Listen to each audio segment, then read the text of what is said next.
Domani si terrà la 68esima edizione dei David di Donatello, o magari si sarà già tenuta, dipendentemente da quando starete guardando questo video, ma poco cambia. Personalmente trovo che questa premiazione venga sempre un po' snobbata sia sui social che dal pubblico in generale, il che è un vero peccato, perché sono i nostri riconoscimenti, quelli per il cinema italiano, e sarebbe giusto valorizzarli al massimo. Quindi, visto che quello passato è stato anche un buonissimo anno per il nostro cinema, ho deciso di consigliarvi 3 tra le pellicole candidate a miglior film che mi hanno particolarmente colpito.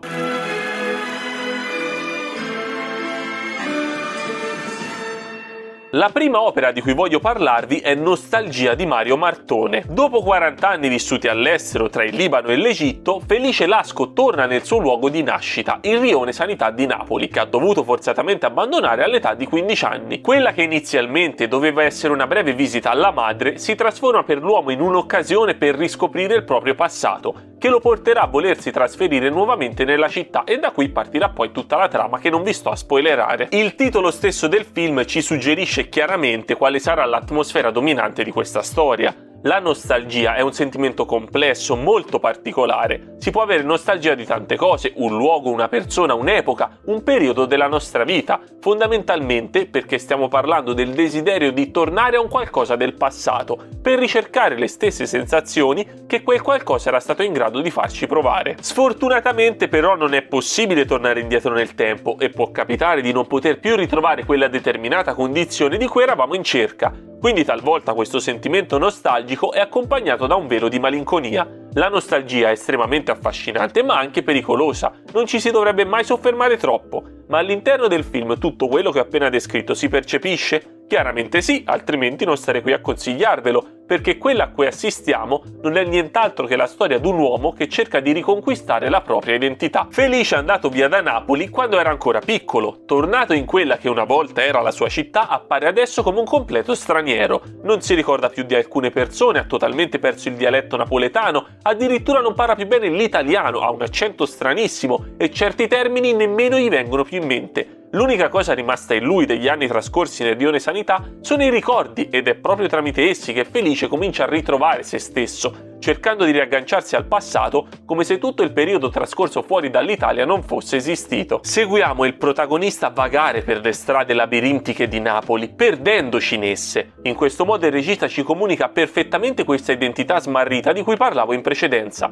identità che Felice andrà sempre più a riconquistare con il trascorrere dei minuti, recuperando totalmente abitudini e dialetto verso la fine della pellicola. A tal proposito, se mi è concesso, vorrei muovere umilmente una critica a Pierfrancesco Favino, interprete di Felice. Per quanto possa aver lavorato sulla parlata, si sente enormemente la differenza tra il suo napoletano e quello dei comprimari originari di quella terra.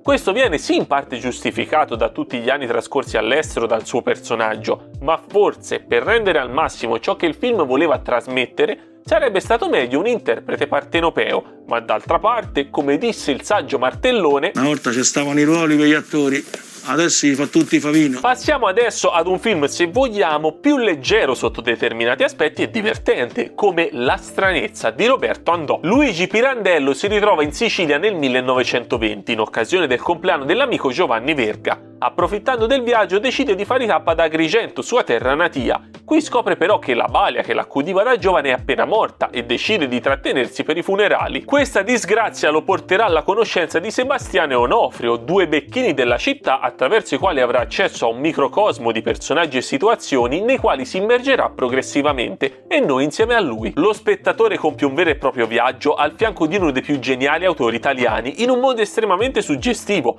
quello del teatro, ma non quel tipo di teatro che automaticamente colleghiamo alla figura del drammaturgo siculo, bensì quello amatoriale, fatto da persone di paese che si improvvisano attori, scenografi, costumisti e scrittori, perché riescono a colorare il grigio della loro quotidianità solo nelle poche ore di commedia che riescono a concedersi. Pirandello si inserisce in questo mondo in punta di piedi, con estremo rispetto e delicatezza, quasi come un fantasma. Vaga in questo per lui nuovo e inaspettatamente sorprendente scenario al pari d'un'ombra. Così facendo l'autore viene spogliato del suo intellettualismo, che lo rende sì affascinante, ma al contempo inavvicinabile dalla massa, In questo senso il film comunica fermamente come l'arte possa essere presente in ogni dove, a prescindere dal contesto, si tratti sia del grande drammaturgo che di una piccola compagnia gestita da persone sconosciute al mondo. La cosa più interessante del film è che nonostante Pirandello non sia fisicamente la figura dominante della vicenda, in questo senso Onofrio e Sebastiano hanno più spazio in scena, la poetica del drammaturgo è onnipresente,